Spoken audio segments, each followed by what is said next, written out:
City of St. Louis Fire Department covers the City of St. Louis proper, which is about 62 square miles. We're a very aggressive fire department. Our bread and butter fire, if you will, is normally in a 2.5 to 3 story brick building. With the way the fire travels within a building, it travels quickly, so we have had on occasion where firemen have become trapped on the upper floors.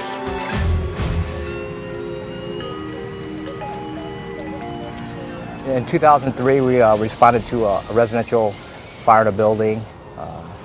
As we were making our way to the 3rd floor, conditions changed rapidly and we became trapped on the 3rd floor. Our only choice was to jump out of the 3rd floor window.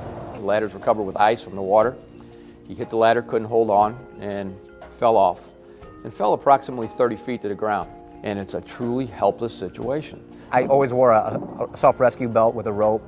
And I remember going on this call and putting it on and taking it off and leaving it on the truck, telling myself that I wouldn't need it. I needed it that day and it wasn't there for me.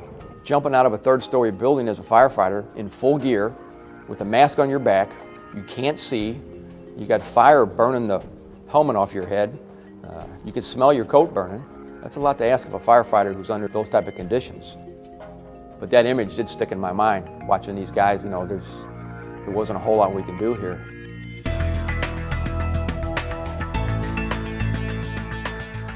One of the priorities in my mind was to get a system where every firefighter at least has some type of security system and rescue system on them at all times to get out of a situation like this. With Scott, we came up with a game plan, if you will, on what we wanted to do. In the St. Louis Fire Department, you always have to have your SCBA on. So with that in mind, that's what we came up with. And we worked a lot with Scott trying to get this thing refined. And we've been training on this system now for about almost 3 months. And through a grant and through some other donors, we've been able to equip every position on the St. Louis Fire Department with the Scott Safety Rescue Bailout System. Basically what we do is we start off with the equipment itself, showing everybody what it is, how it works. And once we get them familiar with the setup itself, we take them out on a low prop and we go through the initial steps of anchoring. Ideally, you want your braking device right outside the windowsill here. Okay, see how you grab the rope? Stop. See how you grab that? You don't have to. That thing will hold you.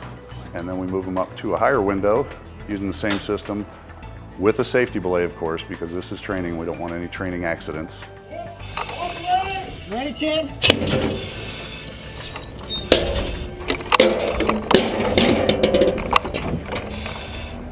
And then we require them to do at least 3 jumps from the higher spot. And this is just the initial round of training, and hopefully we will follow up again within a year. This is a great life-saving tool. You know, we're trying to stress with all the firefighters is situational awareness, not to get yourself in a situation where we're going to need this particular piece of equipment. But if you get in that situation, you know, be confident that it's there and it's going to work for you. Sometimes your options get pretty limited. And any option we can give our guys to get out of a building, and bailout is about survival. It's not about having fun. It's not about saying, oh, if you don't feel like going down the stairs, jump out the window. It's about survival. Anything we can do to make sure they go home at the end of the shift is, I mean, that's crucial to me.